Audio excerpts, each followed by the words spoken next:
আগামী নির্বাচনে আওয়ামী লীগ, তার অ্যাসোসিয়েটস এবং জাতীয় পার্টির 14 দল সহ কেউ যাতে অংশ নিতে না পারে সেই ব্যাপারে নির্বাচন কমিশনকে অবশ্যই সচেতন এবং সোচ্চার থাকতে হবে।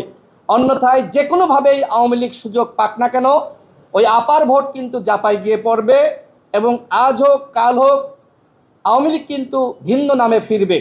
এ বিষয়ে নির্বাচন কমিশনারের সাথে কথা হয়েছে যে আপনি তো গণ অভ্যুত্থানের পরে দায়িত্ব নিয়েছেন, যদি আওয়ামী লীগ কোনোভাবে ফিরে আসে যেমনিভাবে আপনার পানিশমেন্ট দিবে, আপনাকে ফাঁসিতে ঝুলাবে, ঠিক একইভাবে যারা বিপ্লবী ছিল, গণ অভ্যুত্থানের স্টেক হোল্ডার ছিল, তাদেরকে ফাঁসিতে ঝুলাবে। সুতরাং আপনার আমাদের সবার দায়িত্ব। আপনাকেই বলছি, ইন্স্যুরেন্স করলে স্মৃতিতে সুরক্ষা পাবেন নিশ্চিতে।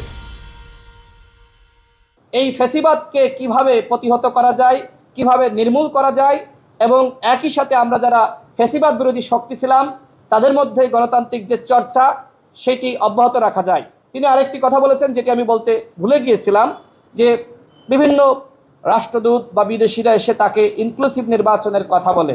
এখন তারা বোঝায় ইনক্লুসিভ মানে আওয়ামী লীগকে সাথে নিয়ে ইনক্লুসিভ নির্বাচন। প্রধান নির্বাচন কমিশনার যেটি বললেন যে আমরা যেটি মনে করি ইনক্লুসিভ নির্বাচন মানে জনগণ ভোট দিতে পারছে কিনা, কত শতাংশ ভোট পড়ে। কারণ আমরা দেখেছি যে অতীতে 24 সালেও তো ইনক্লুসিভ নির্বাচন হয়েছে, 18তে হয়েছে, 14তে হয়েছে, হয়তো বিএনপি বা অন্যান্য দল অংশ নেয়নি, কিন্তু আরও তো সাথে 10-12টা দশর, প্রতি দশর এরকম অংশ নিয়েছে। এইটাকেও তো বিদেশিরা ওই সময় বলেছে ইনক্লুসিভ নির্বাচন। সুতরাং আমরা ইনক্লুসিভ নির্বাচন মানে এইটা মনে করি না যে আসলে আওয়ামী লীগ বা অন্যান্য দল অংশ নিবে, এইটা ইনক্লুসিভ নির্বাচন। আমরা মনে করি ইনক্লুসিভ নির্বাচন মানে জনগণ স্বতঃস্ফূর্তভাবে ভোট দিতে পারবে। আমরাও এই ব্যাপারে নির্বাচন কমিশনারের সাথে, প্রধান নির্বাচন কমিশনারের সাথে একমত।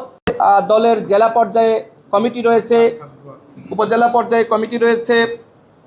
সেক্ষেত্রে আমি যদি একটু বলি, আমাদের আয়ের খাতসমূহ, আমাদের কর্মীদের অনুদান, জাতীয় কমিটির সদস্য কর্তৃক প্রদত্ত চাঁদা, অর্থাৎ যে আমাদের উচ্চতর পরিষদ রয়েছে, এবং একই সাথে ফি আদায়, ফরম বিক্রয় বাবদ আদায়, বিভিন্ন ব্যক্তি বা সংস্থার অনুদান, দলের পত্রিকা, সাময়িকী বা আমাদের বই পুস্তক হতে প্রাপ্ত যে লাভ, এইগুলোই আমাদের আয়। বিশেষ করে আপনারা জানেন যে আমাদের দলের কমিটিগুলো রয়েছে জেলা পর্যায়ের কমিটিগুলো পরিচালনার ক্ষেত্রে আমাদের জেলা পর্যায় থেকে অনুদান সংগৃহীত হয় এবং আমাদের কেন্দ্রীয় পর্যায় থেকেও সংগৃহীত হয়। মূলত আমাদের দলের যারা নেতৃবৃন্দ রয়েছে এবং একই সাথে শুভাকাঙ্ক্ষী রয়েছে, এইটা আমাদের অনুদান প্রদানের ক্ষেত্রে সবথেকে বড় ভূমিকা রাখে।